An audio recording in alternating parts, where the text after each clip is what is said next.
What's up, guys? It's Gardy B with the Jenkins Jonez show. As always, I'm here with my good internet buddies, Dragonfly Jones, a.k.a. Tyler. What's up, guys? Jethro Jenkins, a.k.a. John. What's up, bubbas? And if you fuck with us, you want to see more of our content, please jump on YouTube and subscribe to our channel.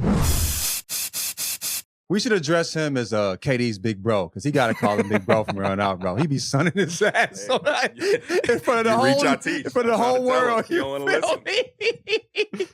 I'm Gardy B, a.k.a. down Mike. in the post. That's exactly where we're starting. That's exactly where we have to start. Two monarchs went down last week, the Queen of England and Kevin Durant. Once again, Both got cooked. Tyler, it's so funny to me. The way I find out that you're embarrassing Kevin Durant on Twitter is that people text me about it. And so I just texted you and John in the group chat, like, you did it again, huh? Like, it's not even like... It's regular. It's another day at the office at this point. You feel me? like, yeah, man. I mean, he hopped out there crazy again. I had to hit him with the as always. I mean, he'll learn one of these days, I suppose. But you know, it all started with this tired ass argument that I'm so fucking sick of, and it's the skills argument in basketball. Worst fucking argument, perhaps, on NBA Twitter. And NBA Twitter has a lot of terrible fucking arguments. All right, so it basically came down to, you know, people once again saying, you know, Giannis isn't skilled because they said he relies on physicality. So my whole point is, bro, that is a bullshit argument, because I said, like, you know, every player leverages their physical advantages, right? Like, there's just this skewed perception of what skill is in these NBA discussions, because I think it feels like people think that skill has to be something that is like devoid of using any physical advantage. And that's just a stupid fucking way to look at what skill is. You know, like I said, every hooper leverages their physical advantages. And I brought up how people, you know, always discredit Giannis. They say, you know, all he does is rely on his height advantage and being bigger than everyone who he's scoring on. And my whole shit is, bro, Giannis ain't the first 7-footer in NBA history. You know what I'm saying? Why can't a guy like JaVale do the same things that Giannis does if there's no skill involved? And I brought up how, like, you know, we never hear this argument for, you know, when 7-foot KD is like shooting clean over a 6'6" defender.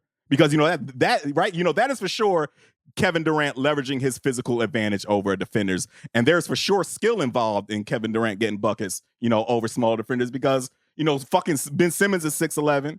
You know what I'm saying? He gets matched up with 6'5" guys all the time, and he is by no stretch of any imagination a Kevin Durant. So, you know, like I said, my whole point was, you know, every player leverages their physical advantages. Like, shit, Michael Jordan was the most athletic guy in the league. You know what I'm saying? First three-peat Jordan that was, you know, old man back down game, second three-peat Jordan. He wasn't the most athletic guy in the league, but first three-peat Jordan, the best mid-air adjuster the game has ever really seen. You know what I'm saying? And that's what skill often is. It's like, it's physical advantages being leveraged. You know, MJ getting buckets while adjusting mid-air because he's up there forever. You know, KD getting buckets, shooting clean over 6'6" guys. Giannis leveraging his, you know, his speed and his strength, you know, to get to the cup and being the best scorer in the league at the rim. So that was my whole point, was that, you know, physical advantages often intertwine with skill, and skill is often the leveraging of physical advantages. And then some dude said, well, yeah, if Giannis was 6'1", he wouldn't be in the league. And I said, okay, if MJ was 5'9", he'd be an insurance salesman, right? Like, this is a very dumb way to look at shit. You know what I'm saying?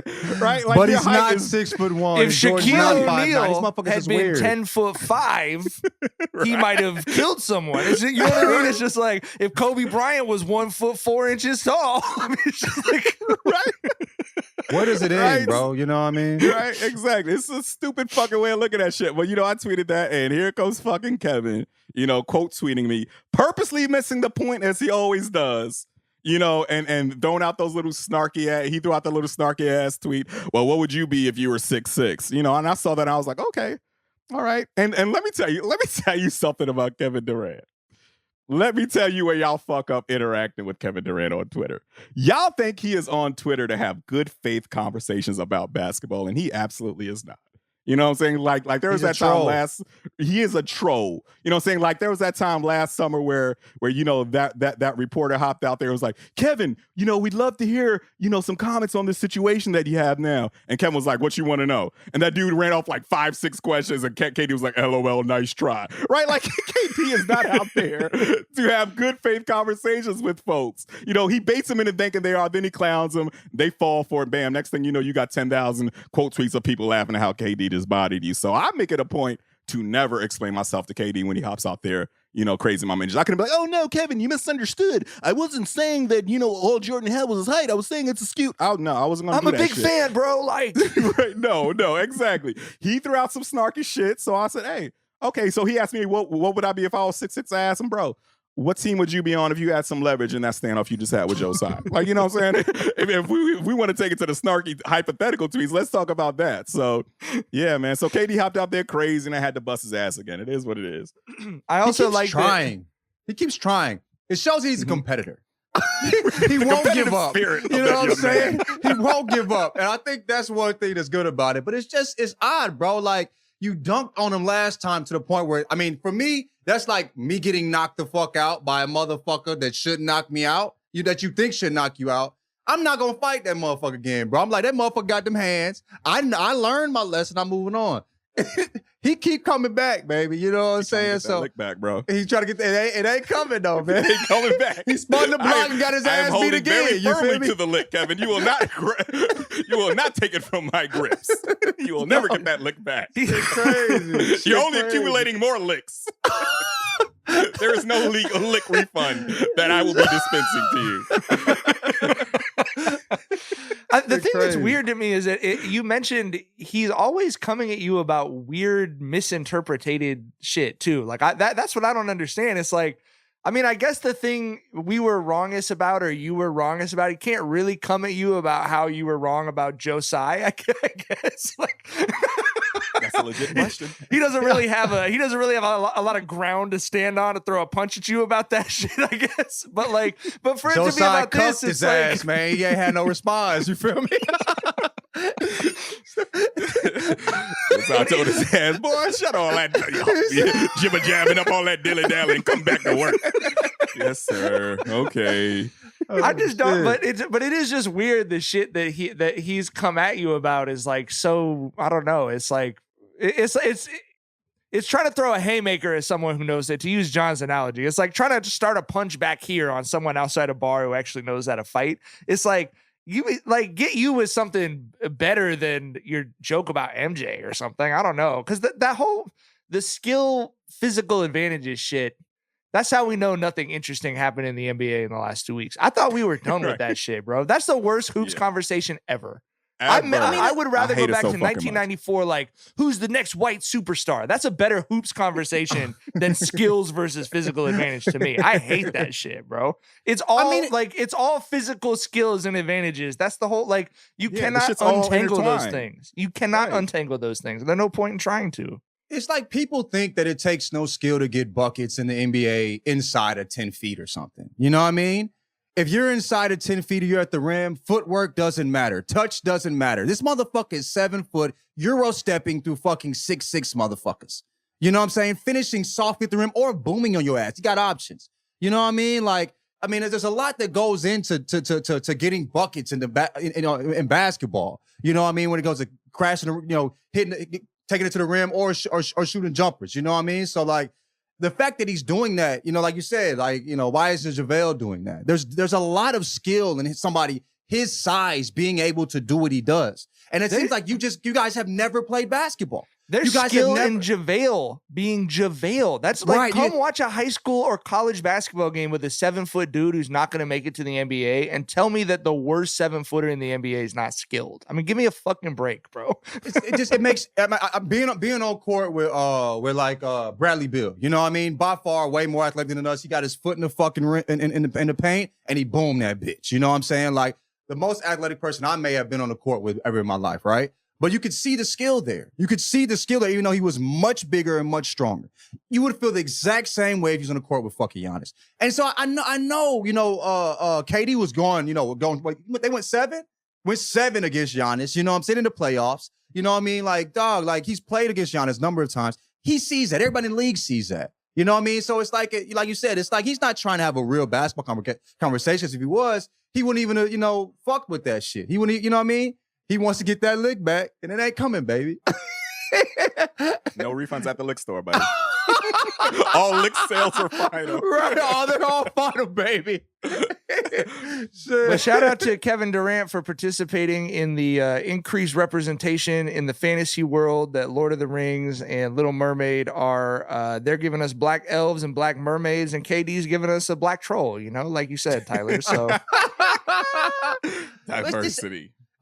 Also, like, it was weird with KD. People saying, like, not using KD. Like, KD's like the most, to me, an absolute fucking freak. You know what I'm saying? To me, when I look at him and Giannis, they're just as freakish. You know what I mean? Like, physically. You know what I mean? Like, one's more stronger, just like in what KD can do with the ball. It's not just skill. He was fucking blessed from God starting off. You feel me? He was born with shit niggas ain't born with. So it's like, I don't know how people don't see that comparison. Like, those two, if anybody, should make most sense, But I think there's a sensitivity. Because what KD thinks when he hears people talk about athleticism, right? And the coded word of athleticism is he's thinking about how obsessed he was with basketball and how there were dudes who were his height who were not shooting, who were not sleeping in the gym, who were not doing the stuff he was doing. So I think it's similar to the height thing. There's just a sensitivity of these dudes. And we've talked about it on the pod before. If you're 6'10" when you're 15, 16 years old, none of us have any conception of what that life is like. They lived it like, even if you don't make it to the NBA, you're living a completely different life. You're never able to just be in the background for your whole life, right? Everyone's able to see you and look at you and think thoughts about you and talk shit to you, whatever. And so I think there's a sensitivity that we don't talk about how weird it is that these dudes who are for my money, I take them over soccer players, football players, whatever. The most athletic, incredible collection of athletes in the world, right? And they're sensitive about, I got to pretend I'm not 7 foot. Or I got to pretend I am 7 foot. Like, it's the goofiest. I made the analogy in the group chat. Like, this is people lying about their height and weight on their driver's license, which we all do, which regular humans do out of insecurity. You're a multimillionaire Fortune 500 CEO because in part of the physical gifts you have. And you're like, hey, could you put down that I'm 6'10" instead of 7 foot? Like, it's the weirdest shit, that sensitivity about those physical gifts. But I understand it too. But what's odd to me is, like, talking about, like, obsession. Like, who's more obsessed with basketball than Giannis? Like, it's his obsession is storied, just like KD's, right? You know what I mean? And also, have we ever seen a KD before? Have we ever seen a Giannis before? They're just as rare. So that comparison makes so much sense to me. So if you're going to use that, like, I mean, for me, if I'm KD, or if I'm like, even Tyler, like, or I'm looking at what Tyler's saying, that comparison is the perfect comparison. And they're just as rare. It's just in different ways. They're just as skilled as in different ways too. But we don't see it the same way. When that's odd to me. But like, I just like, people just don't, they see basketball in one particular way. And I think there's a lot of people that have never played basketball. Because just like I said, if you get on the court with fucking Giannis or KD, you'll be just as impressed with both of them. You know what I mean? I guarantee that. You won't be thinking about one's more skilled than the other. They both gonna dominate your ass. It's gonna feel the exact same way in just different ways. You know what I mean?